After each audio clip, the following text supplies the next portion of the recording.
8ই March বারাসাতে নরেন্দ্র মোদী নারী দিবসকে বেছে নিলেন সন্দেশখালী নির্যাতন নিয়ে প্রচারে। 8ই মার্চ আন্তর্জাতিক নারী দিবস। ওই দিন বারাসাতে সভা করবেন প্রধানমন্ত্রী নরেন্দ্র মোদী। সেই দিনই তার মঞ্চে হাজির করানো হতে পারে সন্দেশখালীর নির্যাতিতাদের। আন্তর্জাতিক নারী দিবসের সঙ্গে সন্দেশখালীর নির্যাতিতা মহিলাদের জুড়তে চান প্রধানমন্ত্রী নরেন্দ্র মোদী। 8ই মার্চ আন্তর্জাতিক নারী দিবস। ওই দিন বারাসাতে সভা করবেন প্রধানমন্ত্রী। সেই দিনেই প্রধানমন্ত্রীর মঞ্চে হাজির করানো হতে পারে সন্দেশখালীর নির্যাতিতাদের। আগে বারাসাতে ওই সভা হওয়ার কথা ছিল 6ই মার্চ। শনিবার রাজ্য বিজেপি সভাপতি সুকান্ত মজুমদার ও বিরোধী দলনেতা শুভেন্দু অধিকারীকে নিয়ে দিল্লিতে বৈঠকে বসেছিলেন বিজেপির শীর্ষ নেতারা।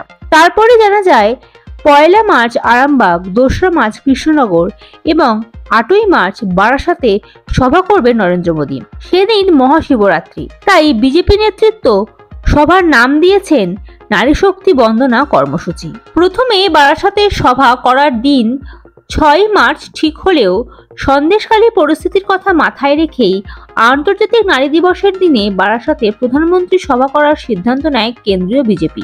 কারণ সন্দেশখালীতে শাসক দলের নেতাদের বিরুদ্ধে অভিযোগ, সেখানকার মা বোনেদের রাতের অন্ধকারে পার্টি অফিসে থেকে তাদের উপর নির্যাতন চালিয়েছেন। এমন ঘটনা চলেছে বছরের পর বছর। রাশিয়ান দুর্নীতি মামলায় 5ই জানুয়ারি ইডি আধিকারিকেরা সন্দেশখালীতে শাহজাহান শেখের বাড়িতে হানা দিতে গিয়ে আক্রান্ত হন। তারপর থেকে বেপাত্তা হয়ে যান সন্দেশখালীর শাহজাহান শেখ। তারপর স্থানীয় নেতারাই তৃণমূল নেতাদের বিরুদ্ধে বিক্ষোভ প্রদর্শন শুরু করেন।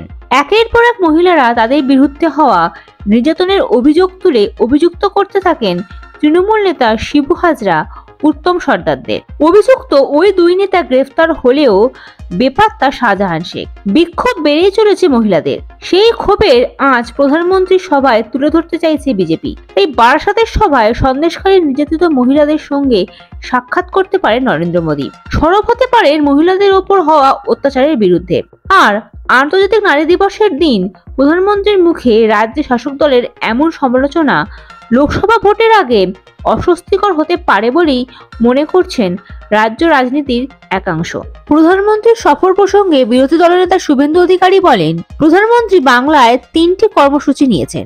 1 মার্চ আরামবাগে সভা করবেন তিনি, 2 তারিখে সভা হবে কৃষ্ণনগরে, আর 8ই মার্চ আন্তর্জাতিক নারী দিবস। সেই দিনই শিবরাত্রি, তাই সেদিন প্রধানমন্ত্রী বারাসাতে নারী শক্তি বন্দনা কর্মসূচি পালন করবেন। সেদিন 1 লক্ষ মহিলার উপস্থিতিতে সভা হবে। তিনি আরো বলেন, প্রধানমন্ত্রী বিধানসভা এবং লোকসভায় মহিলাদের জন্য 1/3 সংরক্ষণ করেছেন। স্বাধীনতার 75 বছর পরে নারী শক্তিকে সম্মান জানিয়েছেন। ওই দিন প্রধানমন্ত্রী মহিলাদের উদ্দেশ্যে নিজের কথা বলবেন। বিজেপি সূত্রে খবর, রাজ্য নেতৃত্বকে আপাতত সন্দেশখালীতে মনোনিবেশ করতে বলেছে শীর্ষ নেতৃত্ব। সেই রেস ধরেই প্রধানমন্ত্রী বারাসাতে সভা থেকে সন্দেশখালীর মহিলাদের উপর হওয়া নির্যাতনের বিরুদ্ধে সরব হবেন। Bureau report, ND Bangla news. সবার আগে সব খবর, সঠিক খবর পেতে ফেসবুক পেজটি ফলো করে এবং ইউটিউব চ্যানেলটি সাবস্ক্রাইব করে রাখুন আর শেয়ার করতে ভুলবেন না।